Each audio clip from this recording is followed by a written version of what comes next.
여러분 안녕하십니까? 이번 시간부터는 LCD에 대해서 살펴보도록 하겠습니다. LCD가 CRT 이후에 브라운관이죠. CRT 이후에 많이 사용되고 있고 CRT를 대체를 한 평면형 디스플레이죠. 그래서 LCD는 CRT에 비해서 구동전압도 매우 낮습니다.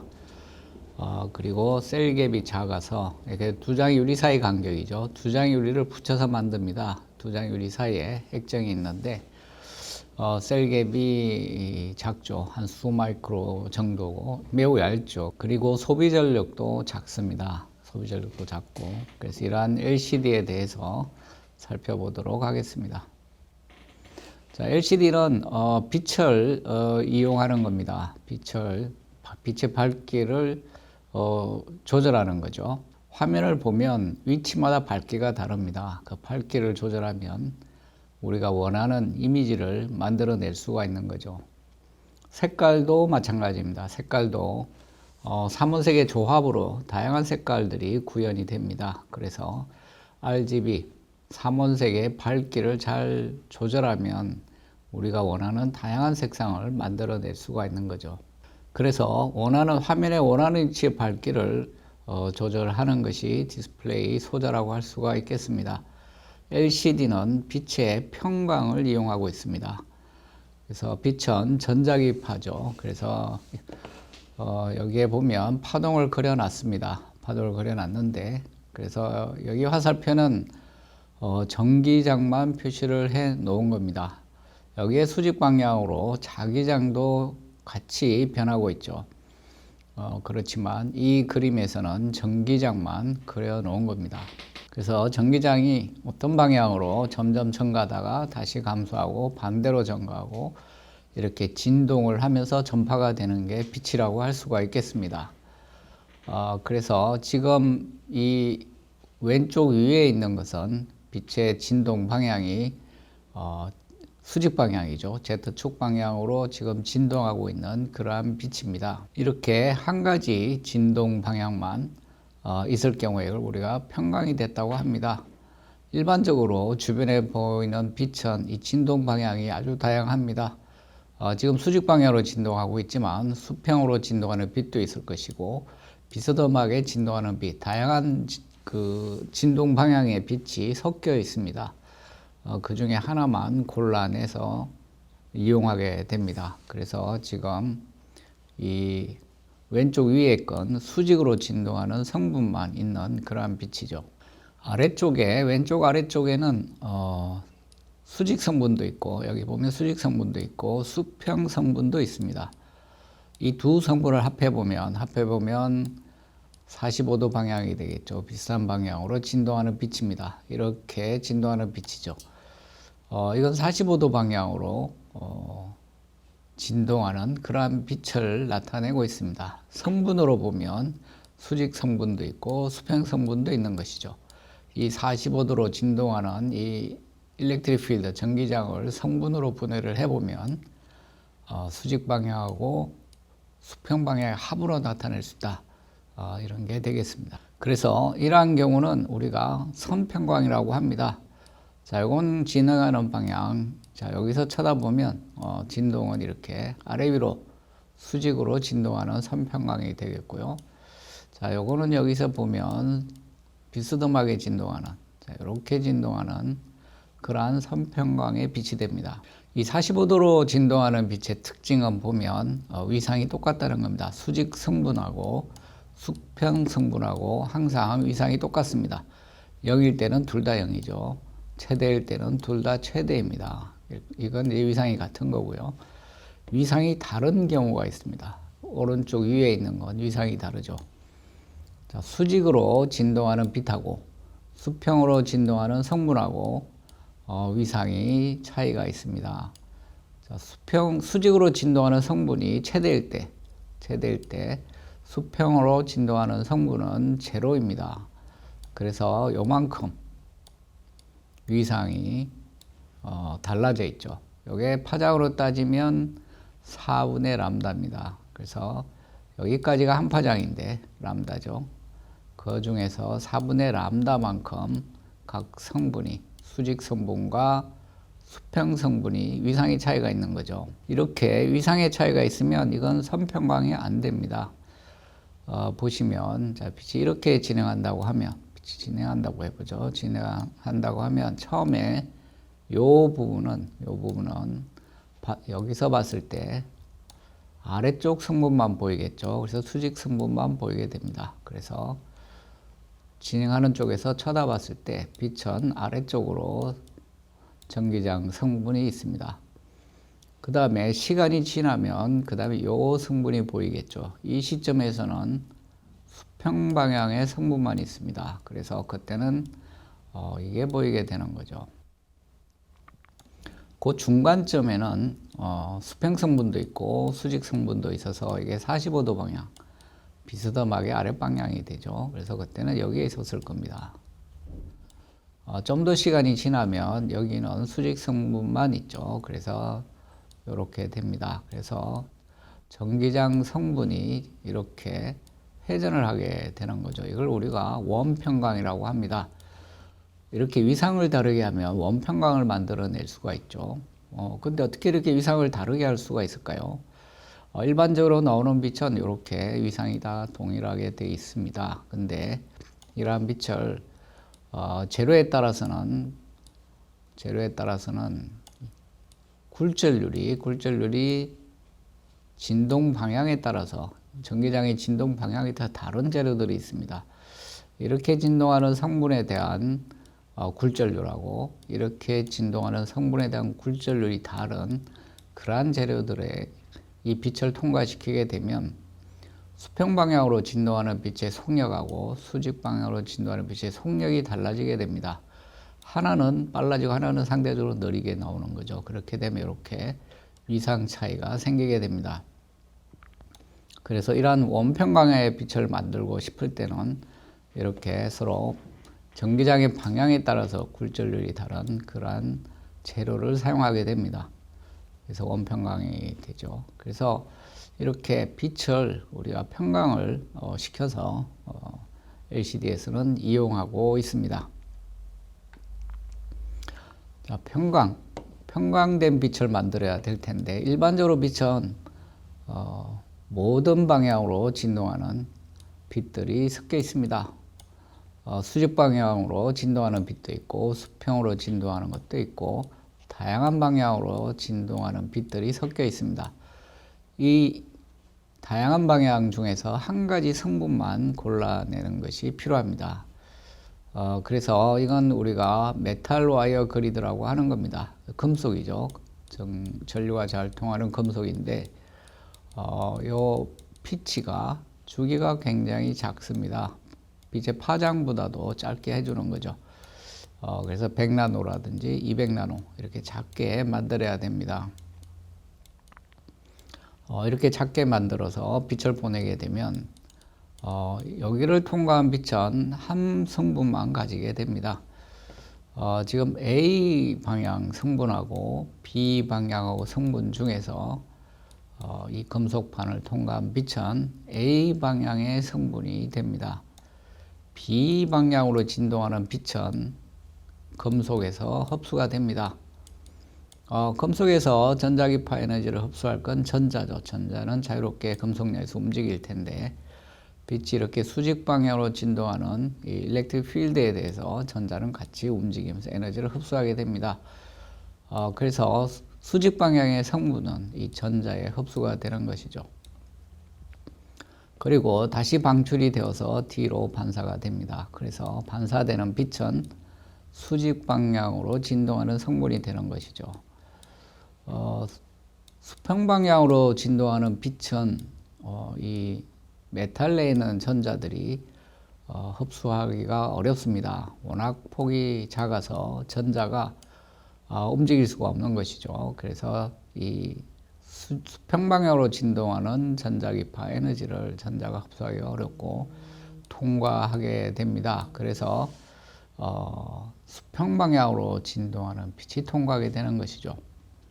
이것이 우리가 일반적으로 사용하는 평광을 만드는 원리가 되겠습니다. LCD에서는 금속을 쓰지 않고 필름을 쓰죠. 필름을 한짝 방향으로 쭉 내리는 건데 아래로 쭉 내리면 분자들이 이렇게 배열을 하게 되겠죠. 그리고 여기에 도전성을 부여하게 됩니다. 그러면 이 와이어 그리드와 마찬가지로 편광된 한쪽 방향으로 진동하는 성분만 통과시키게 되는 것이죠. 그래서 이러한 편광판을 LCD는 꼭 사용해야만 됩니다. 편광판 두 장을 이렇게 겹쳐 놓으면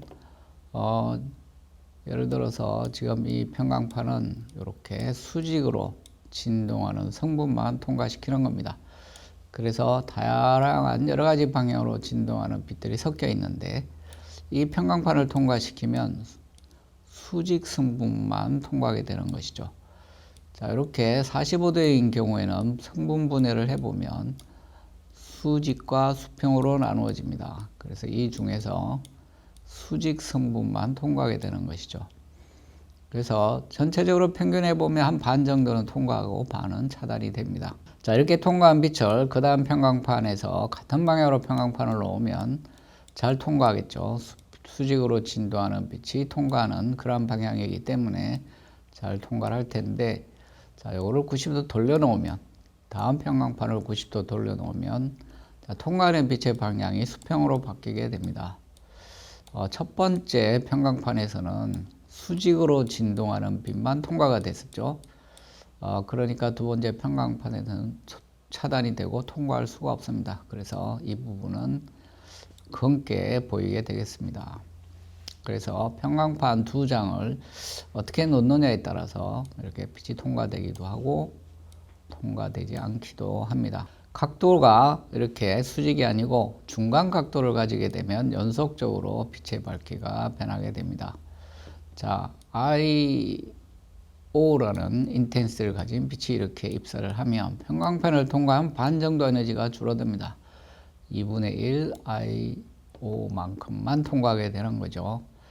그러니까 모든 성분 중에서 반은 차단이 되니까 그런 거죠.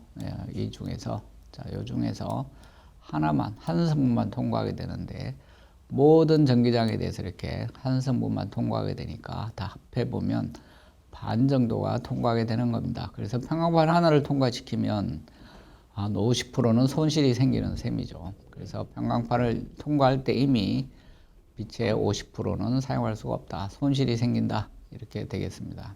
자, 이렇게 이번에 IO의 인텐시티의 빛이 그 다음 편광판을 통과할 때는 이제 각도에 따라서 달라지게 됩니다. 지금 편광판의 방향이 이 방향이 되면 뒤쪽하고는 각도 시타를 이루게 됩니다. 자, 요거하고 사이에 각도가 있겠죠. 그래서 시타만큼 각도가 차이가 있고, 이럴 경우에 시타에 따라서 연속적으로 밝기가 변하게 됩니다. 아주 밝을 때부터 0도일 때는 서로 같은 방향이죠. 그때는 2분의 1 IO로부터 시작을 해서 각도가 점점 커지게 되면 90도가 되면 제로까지 변하게 됩니다. 그래서 편광판 사이의 각도에 따라서 투과하는 빛의 밝기는 변하게 됩니다. 자, 여기에 편광판이 있습니다. 편광판이 있고, 편광판을 통과하는 순간 한 50%는 손실이 생기니까 지금 어둡죠. 자, 여기 편광판이 없을 때보다도 어둡습니다. 통과하는 빛이 한 반 정도는 통과하지 않기 때문에 그런 거죠. 자, 그 다음 두 번째 편광판을 같은 방향으로 이렇게 겹쳐 놓으면 거의 투과율이 똑같습니다. 뭐 조금 어두워지긴 했는데 거의 같은 밝기죠. 그래서 두 장의 편광판이 같은 방향으로 있게 되면, 자, 빛이 잘 통과하게 됩니다. 자, 각도를 회전을 시키면 점점 어두워지기 시작합니다. 이 부분이 어두워지기 시작하고요. 자, 좀 더 각도를 회전시키면 더 어두워집니다. 더 어두워지고, 자, 좀 더 어두워졌죠. 아주 까매졌습니다. 90도가 되면 완전히 제로로 가게 됩니다. 자, 이렇게 두 장의 편광판의 각도를 조절하면 통과하는 빛의 밝기가 변하게 되는 것이죠. 자, 그래서 우리는 LCD에는 액정이라는 재료를 사용합니다. 편광판이라는 재료도 사용하지만 핵심 재료는 액정이라고 할 수가 있죠. 리퀴드 크리스탈입니다. 액체 상태로 사용하게 됩니다. 액체 상태로 사용하게 되고 여기에 이제 액정이 지금 병에 담겨지는 액정을 보여주고 있습니다.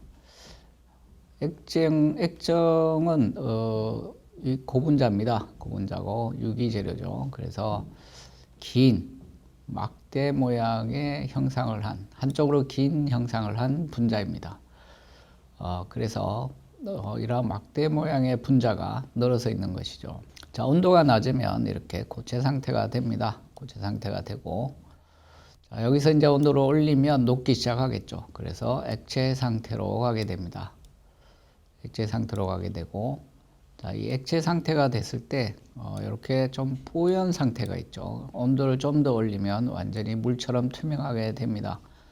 우리가 액정으로 사용하는 영역은 바로 이 뿌연 상태가 됩니다. 온도를 더 올려서 이렇게 투명한 상태가 되면 우리가 LCD에 적용할 수가 없습니다. 자, 고체 상태일 때는 분자들이 이렇게 결합을 하고 있는 상태겠죠. 자, 이것이 온도를 올리게 되면 녹게 되는데 이렇게 규칙성을 가지고 있습니다. 그래서 한 방향으로, 주로 한 방향으로 액정의 분자들이 늘어서 있을 텐데, 이러한 것들이 이제 액정의 특성을 나타내게 되는 거죠. 그 다음에 이렇게 청상 구조를 가질 때, 이럴 때는 우리가 스매틱 액정이라고 합니다. 자, 여기는 청상 구조는 아니지만 거의 한 방향으로, 일정한 방향으로 되어 있죠. 이건 니매틱 액정이라고 합니다.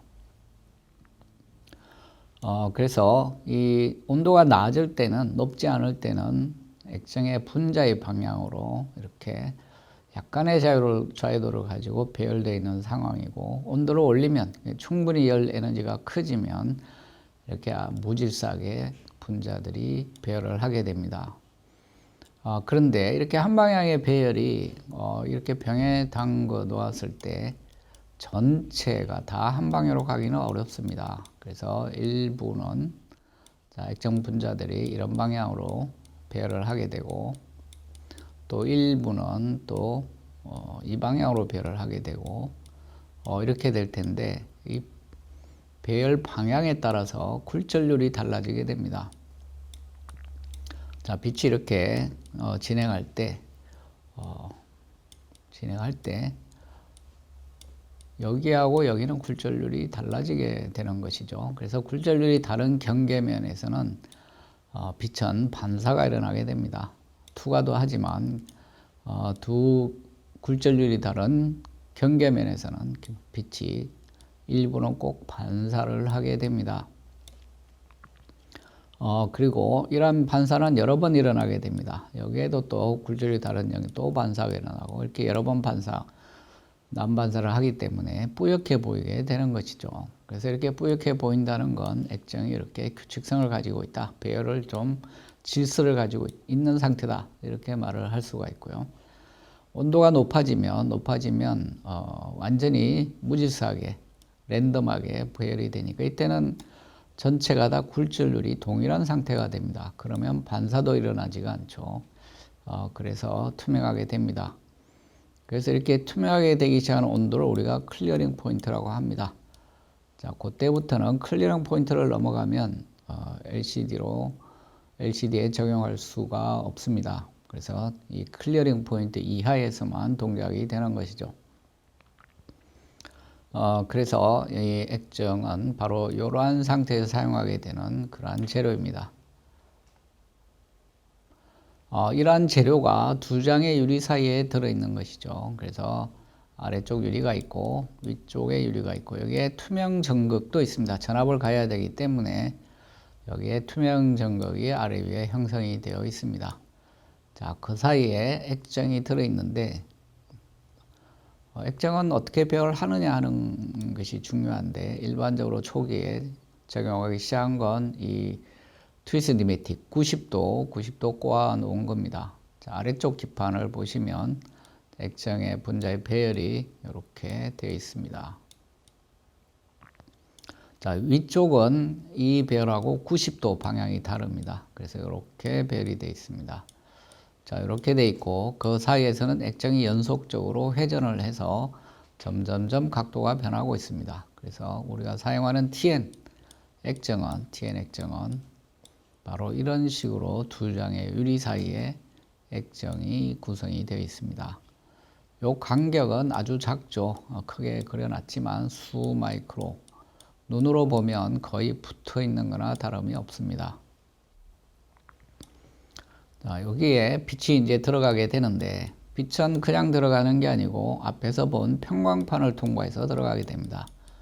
자, 편광판은 여러 가지 진동하는 성분 중에서, 자, 주변의 빛은, 백라이트에서 나오는 빛은 여러 가지 방향으로 진동하는 다양한 빛이 섞여 있습니다. 이러한 진동 성분 중에서 한 가지 성분만 통과시키는 거죠. 그래서 한 가지 성분만 이렇게 통과시키게 되는데, 여기에 있는 선은 분자, 이 폴라라이저 편광판을 이루고 있는 분자의 방향은 관계가 없습니다. 그냥 들어온 입산 빛 중에서 요 방향으로 진동하는 성분만 통과시킨다, 그런 의미가 되겠죠. 그래서 편광판을 통과하고 나면 요 성분만 통과하는 겁니다. 그리고 요 액정 설계를 잘 최적화하면, 자, 이 빛이 진행하는 동안에 90도 방향이 바뀌어서 나가게 됩니다. 자, 지금 이렇게 진동하는 빛이 선택이 돼서 들어왔는데, 자, 진행하면서 액정 분자를 지나면서 방향이 바뀌게 되는 것이죠. 그래서 맨 아래쪽에 도달했을 때는 빛의 진동 방향이 90도 바뀌어 있습니다. 그래서 이런 조건을 잘 만족하도록 액정을 설계하게 됩니다. 자, 이런 조건을 만족하는 건 요 간격, 두 장 유리 사이 간격을 잘 맞춰야 되고요. 그 다음에 그게 적당한 여기에 델타 N. 자, 액정 분자가 이렇게 늘어서 있을 때 이렇게 진동하는 성분에 대한 굴절률하고 여기에 수직으로 진동하는 빛에 대한 굴절률이 달라지게 됩니다. 그 차이가 델타 N이죠. 그래서 이 델타 N, 그 다음에 거리 D를 잘 맞추면 빛이 위에서 선평광된 빛이 통과하는 동안에 아래쪽에 가서는 선평광의 방향이 90도 바뀌게 되는 겁니다. 자, 그래서 90도로 바뀐 상태에서 그 다음 편광판을 통과하게 되는데, 이 편광판은 요 90도 바뀐, 90도로 회전된 선평광 빛이 잘 통과하도록 일반적으로 붙여 놓습니다. 노멀리 화이트라고 하죠. 그래서 전압을 가하지 않았을 때 흰색이 되는 겁니다. 투과도가 높은 거죠. 빛이 통과하는 겁니다. 이렇게 해서 흰색, 백색이 되고요. 자, 여기에 전압을 가하면, 투명 전극이 있는데 전압을 가하면 액정 분자들이 전기장의 방향으로 늘어서게 됩니다. 그래서 여기 오른쪽 그림에 보면, 자, 수직 방향으로 늘어서 있죠. 이렇게 수직 방향으로 늘어서 있게 되면 이렇게 선평광된 빛이 그대로 통과하게 됩니다. 그렇게 되면 그 다음 편광판에서 차단이 되겠죠. 그래서 이렇게 되면 검은색이 됩니다. 그래서 이 액정 분자의 각도를 조절해서 결국은 통과하는 빛의 밝기를 조절하게 되고요. 중간 전압에 대해서는 통과하는 빛이 중간 정도를 가집니다. 전압에 따라 밝기가 달라지게 되는데 이것을 이용해서 디스플레이를 구현하게 됩니다. 샘플입니다. 테스트 샘플. 유리 두 장의 유리 사이에 뭐 트랜지스터나 배선이 있는 건 아니고 투명 전극만 있는 그러한 두 장의 유리 사이에 액정을 집어넣은 겁니다. 요거는 접착제입니다. 이렇게 보이는 건 두 장의 유리를 붙여야 되니까 접착제가 필요하겠죠. 그래서 접착제고, 요거는 절연 재료입니다. 접착제가 붙여져 있고, 요 두 장의 유리 사이로 액정을 집어넣게 됩니다. 그래서 여기를 주입구라고 하죠. 액정을 주입하는 부분입니다. 그러면 두 장의 유리 사이에 여기에 액정이 들어가게 되는 거죠. 그리고 여기를 막아주게 됩니다. 그래서 액정셀을 만들게 됩니다. 그래서 이러한 액정셀을 한번 두 장의 편광판 사이에 집어넣어 보도록 하겠습니다. 자, 여기에 선평광 빛이 들어오게 될 텐데, 이것이 액정셀을 통과한 다음에 두 번째 편광판을 통과하게 되는 겁니다. 자, 이렇게 셀을 두 장의 편광판 사이에 집어넣으면 이 액정이 있는 부분은 이렇게 투과도가 변한 걸 알 수가 있죠. 즉 첫 번째 평광판을 통과한 선평광된 빛이 액정층을 지나면서 회전을 했다, 이렇게 말할 수 있겠습니다. 그래서 지금 평광판만 있을 때는 두 장의 평광판이 서로 수직이 되도록 배열이 되어 있어서 빛이 차단이 된 반면에 중간에 액정이 있으면 이 액정을 통과하는 동안에 평광 방향이 회전을 해서 그 다음 평광판을 통과할 수 있게 됐다는 것을 잘 보여주고 있습니다. 이 바깥쪽도 지금 변하고 있는데 액정을 이렇게 집어넣는 과정에서 다른 부분도 액정이 모세관 현상으로 남아 있어서 이렇게 작용을 하고 있는 것이죠.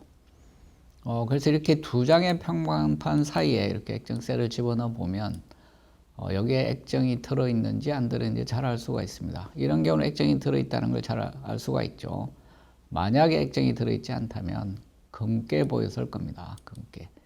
그래서 이렇게 액정을 집어넣고 나면 사람 눈으로는 여기 액정이 있는지 없는지 알기가 어렵습니다. 투명하기 때문에. 그래서 이렇게 평광판 사이에 집어넣어 보면 액정이 있는지 없는지 알 수가 있죠. 혹은 기포가 있는 것도 알 수가 있습니다. 이게 기포가 이렇게 생기면 액정이 없기 때문에 이 부분은 검게 보이게 됩니다. 자, 그래서 평광판을 이렇게 배치해 두면 전압을 가지 않았을 때 흰색이 되는 것이죠. 보통은 TN 액정에서는 이런 상태로 동작을 시키게 됩니다. 이걸 노멀리 화이트라고 합니다. 자, 노멀리 블랙, 전압을 가진 블랙은 평광판을 이렇게 배치를 바꾸면 됩니다. 두 개가 다 빛이 잘 통하는 방향으로 평광판을 배열해 놓으면, 자, 그 사이에 액정 LCD 셀을 넣게 되면 그 부분은 빛이 차단이 됩니다. 이렇게 차단이 되죠. 이건 액정을 통과하면서 평광의 방향이 변해서 그런 거죠. 자, 실제로 부분은 변하지 않았습니다. 실제로 쪽은 액정이 없으니까 그대로 빛이 통과하는 것을 잘 볼 수 있습니다. 자, 그래서 이렇게 배열된 거, 이게 노멀리 화이트입니다. 자, 이렇게 배열된 거 노멀리 블랙 모드가 되는 겁니다. 이러한 TN 액정을 사용할 경우에는 일반적으로 다 노멀리 화이트로 사용하고 있고요. 요즘 TV라든지 이런 것들은 노멀리 블랙을 주로 쓰는 것들도 있습니다. 그건 액정 모드에 따라서 달라지게 되죠. 그래서 노멀리 블랙과 노멀리 화이트 두 가지로 동작을 시키는 건 평광판을 어떻게 붙이느냐에 따라서 결정이 됩니다. 그리고 이러한 노멀리 화이트냐, 노멀리 블랙이냐가 화질에도 영향을 주게 됩니다. 단면 구조를 보면 아래 위로 평광판이 있고요. 평광판이 있고 여기에 액정 재료가 있습니다. 이거는 접착 재료, 실 재료가 있고, 자, 여기 녹색으로 배양막이라고 되어 있는데 이거는 액정 분자의 배열을 위해서 필요한 겁니다. 액정 분자가 90도 아래 위로 꼬여 있게 되는데 그걸 제어하기 위해서 배양막이 필요한 거고요. 자, 이거는 투명 전극입니다. 빛이 통과해야 되니까 투명한 전극을 사용해야겠죠. 그래서 투명 전극이 배열되어 있고 이 사이에 빛이 통과하는 구성을 갖고 있습니다. 그래서 LCD를 통과한 빛은 그래서 평광이 되어 있다, 이렇게 말할 수가 있겠습니다. 이게 LCD 모니터고요. 자, 여기다가 평광판을 같은 방향으로, 지금 LCD는 빛이 평광이 되어 있으니까 같은 방향으로 평광판을 두게 되면 빛이 이렇게 통과를 하게 되지만 각도를 바꾸게 되면 점점 어두워지게 됩니다. 그래서 90도로 두게 되면 다 차단이 되죠. 그래서 LCD를 통과한 빛은 평광이 되어 있다. 그래서 평광판으로 보면 평광판의 방향에 따라서 보이기도 하고 안 보이기도 하게 됩니다. 그래서 액정은 그 집어넣을 때 방향을 결정을 해줘야 됩니다. 두 장의 유리 사이에 90도로 배열이 되게 하려면, 자, 아래쪽에는 이 방향으로, 그 다음에 위쪽은 수직 방향으로 배열이 돼야 되는데 액정 분자를 배열하기 위해서 하는 방법은 문질러 주는 겁니다. 표면을 문질러 주면 문질러 준 방향으로 액정이 배열하는 것이죠. 우리가 천으로 이렇게 문질러 줘도 됩니다. 문질러 주면 그 방향으로 분자들이 배열을 하게 되는데 일반적으로는 회전하는 롤에 감겨진 천으로 방향성을 부여합니다. 그래서 스테이지를 움직이면서 회전을 시키면 회전 방향에 의해서 액정 분자들의 방향이 결정이 됩니다. 그래서 이 회전 롤에 천을 감아놨습니다. 천에 돌기들이 있죠. 그것들이 기판을 치고 지나가면서 배양을 하게 됩니다. 그리고 그런 배열 외에 또 두 장의 유리를 붙일 때는 간격도 잘 유지를 해야 됩니다. 셀 갭이 수 마이크로니까 그냥 누르면 이게 붙어버립니다. 특히 면적이 커질수록 더 그렇겠죠. 그래서 일정한 간격을 유지해 줘야 되는데 초기에 사용한 건 이 스페이스 볼입니다. 일정한 직경의 볼을 뿌리고 두 장의 유리를 이렇게 덮으면 볼에 의해서 일정하게 간격이 유지가 되는 것이죠. 그래서 일정한 밀도로 스페이스를 표면에 뿌려서 두 장의 유리를 붙였을 때 셀 갭이 일정하게 유지되도록 합니다. 이렇게 셀 갭이 변하게 되면 붙어버리면 이게 찍히게 되겠죠. 그럼 배양이 손상이 돼서 빛이 샌다거나 불량이 생깁니다. 찍히지 않더라도 이렇게 셀 갭이 변하면 액정의 통관 빛의 평강의 변화가 생기고 이 부분은 밝기가 변하게 됩니다. 셀 갭에 따라서 밝기가 변하는 것이죠. 그래서 불량 화소가 생기게 됩니다. 셀 갭을 일정히 유지하는 건 굉장히 중요한 거죠. 그래서 볼을 이렇게 뿌려서 간격을 유지하는 그러한 방법이었고, 새로 개발된 건 패턴된 스페이스죠. 원하는 위치에 일정한 높이를 가진 스페이스를 형성하는 겁니다. 패턴 스페이스죠. 그래서 포토리소그래피를 통해서 원하는 위치에 원하는 높이의 스페이스를 세우는 거, 이게 요즘 적용하는 방법이죠. 패턴 스페이스라고 합니다. 자, 이렇게 해서 두 장의 유리를 결합을 할 때 높이를 일정하게 유지하는, 간격을 일정하게 유지하는 방법들을 적용하고 있습니다. 그래서 스페이스를 사용할 경우에는 스페이스를 뿌려서 기판 위에 골고루 안착이 되도록 합니다. 그래서 알코올과 물과 혼합을 해서 뿌리면 내려오면서 스페이스가 골고루 기판 위에 묻을 수 있도록 하는 방법이고요. 건식의 경우에는 N2 혹은 O2와 함께 분사를 해서 스프레이를 해서 골고루 기판 위에 안착이 되도록 그렇게 합니다. 실은 이제 접착제, 두 장의 유리를 붙이는 접착제 역할을 하고 액정을 외부랑 차단하는 역할도 하게 될 텐데, 디스펜스가 많이 사용이 됩니다. 디스펜스가 사용이 되고요. 초기에는 실크 스크린, 인쇄법이죠. 그래서 인쇄법을 많이 사용했는데, 요즘은 이런 디스펜싱, 이동하면서 디스펜싱을 해서 실을 만들어 주는 것이죠. 이러한 방법들이 많이 사용이 됩니다. 그 다음에 이 까만 건 도전성 재료입니다. 전기가 통하는 재료고요. 그래서 위에 유리를 덮었을 때 전류의 통로를 만들어 주는 겁니다.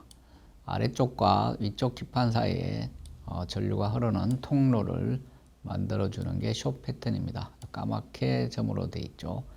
그래서 디스펜서로 도전성 입자를 뿌리거나 혹은 실버페이스 같은 것들을 여기에 묻혀서 전류가 흐를 수 있도록 해줍니다. 전압이 공급이 되는 것이죠. 전압은 보통 한쪽 기판에서만 외부에서 공급이 되기 때문에 다른 쪽 기판으로 전압을 공급할 통로가 필요합니다. 그래서 이러한 숏 패턴들을 작업을 하게 됩니다. 그래서 이렇게 스페이스도 뿌리고, 자, 실 인쇄도 하고, 접착제도 디스펜싱을 하고, 그 다음에 숏 패턴, 전류가 흐를 통로도 마련해 주고 나면 위에 유리를 잘 덮어서 접착을 시켜주게 됩니다. 그래서 이 실 재료를 경화시키는 거죠. 그래서 열 경화 재료를 사용하는 수도 있고, 그 다음에 UV 경화제를 사용할 수도 있습니다. 재료의 선택에 따라서 온도를 올려서 경화를 시키는 경우도 있고, 그 다음에 UV를 쪼여서 경화시키는 경우도 있습니다. 그리고 경화된 뒤에는 유리가 분리되면 안 되겠죠. 그래서 좋은 접착력을 가지고 있어야 됩니다. 접착력이 좋지 않으면 중간에 유리가 분리가 돼 버리게 되는데, 그러면 제품으로 사용할 수가 없겠죠. 이 경우는 이 열 경화이기 때문에 온도를 올려서 압력을 가하고 있습니다. 그래서 이렇게 경화를 하는 동안에 셀 갭이 일정하게 되도록, 전체가 균일하게 되도록 간격을 잘 맞춰주게 됩니다. 그리고 한 장의 기판에 여러 장의 셀들이 있기 때문에 분리를 하게 됩니다. 그래서 각각을 잘라서 잘 정리를 하게 되죠. 자, 그러면 요 사이에다가 액정을 집어넣어야 됩니다. 그래서 액정을 집어넣기 위해서 챔버 안에 넣고 챔버를 진공으로 만들어 줍니다. 그러면 두 장 유리 사이에 공기들도 다 빠지게 되겠죠. 주입구가 있어서 요 밑에 액정 재료를 터치를 하고 액정을 주입을 하게 됩니다. 자, 그래서 서서히 외부 압력을 높여주게 되면 대기압에 의해서 액정이 두 장의 기판 사이를 채우게 됩니다. 그래서 너무 빨리 집어넣어도 안 되겠고요. 채우게 되는데, 이게 기판 사이즈가 커지게 되면 상당히 오랜 시간이 걸리게 됩니다. 그래서 생산성을 확보하기가 어렵죠. 그래서 새로운 방법들이 개발이 돼서 적용이 되고 있습니다. 자, 요거는 주입구를 봉제하는 겁니다. 액정을 주입하고 나면 입구를 막아야겠죠. 그래서 보통 UV 경화성 재료로 이렇게 주입구를 막아주게 됩니다. 자, 이렇게 주입구를 막아주게 되는 것이죠. 자, 그래서 기판이 커지게 되면 액정을 주입하는데 매우 오랜 시간이 걸리기 때문에 원드랍 필, ODF라고 합니다. 원드랍 필링이라고 하는데, 실제로 한 번만 드랍하지는 않고요. 기판이 커지게 되면 여러 군데 드랍을 해서 일정량을 드랍한 다음에 위에 기판을 덮어서 결합을 하게 됩니다. 어셈블리를 하게 되는 거죠. 이렇게 되면 시간을 단축시킬 수가 있죠. 그래서 정확한 액정의 양을 토출하고 그 다음에 진공 챔버에 들어가서 위에 유리를 결합하게 됩니다. 그래서 두 장의 유리 사이에 액정이 잘 주입이 되도록 합니다. 이렇게 되면 액정 패널이 완성이 되는 거죠. 그러면 이제 위에다가 평광판, 아래 위로 평광판을 붙이고 나면, 자, 위쪽에 평광판, 아래쪽에 평광판을 붙이고 나면 액정 공정이 끝나게 됩니다. 이렇게 되면 여기에 전압을 가하면 액정이 구동되는 걸 확인할 수가 있습니다. 그래서 ODF에서는 이 두 장 유리 사이에 들어가는 액정의 양을 정확히 계산해야 되죠. 부피를 계산합니다. 자, 면적에다가, 자, 밑면적이 있겠죠. 자, 여기 면적에다가 높이를 곱하면 부피가 되죠. 그래서 정확한 양을 토출하게 되고, 그 다음에 유리기판을 뜯게 됩니다. 그래서 이 패턴 스페이서, 요 높이를 정확하게 알아야 되죠. 그래서 액정 주입 전에 패턴 스페이스의 높이를 알고 면적을 알게 되면 토출할 액정의 양을 알 수가 있죠. 그래서 정확한 양을 드랍하고 진공 중에서 위에 유리를 덮고 경화를 시켜서 액정 공정을 완성하게 됩니다. 자, 이렇게 하면 자르기 전에 액정을 집어넣을 수가 있습니다.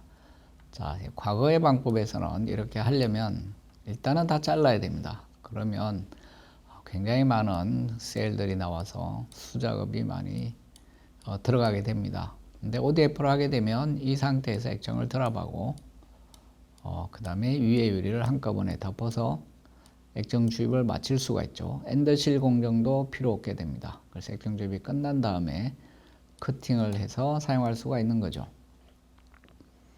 유리를 커팅할 때는 여러 가지 유리가루들이 많이 나오기 때문에, 그래서 주입을 다 하고 커팅하는 것도 상당한 장점이 됩니다. 미리 잘라 놓게 되면 자를 때 유리 파편들이 주변을 오염할 여지가 있죠. 해결을 해줘야 되는데, 그게 해결이 되지 않으면 액정이 주입이 될 때 유리가루들이 같이 들어갈 수도 있습니다. 그러면 불량이 되는 것이죠.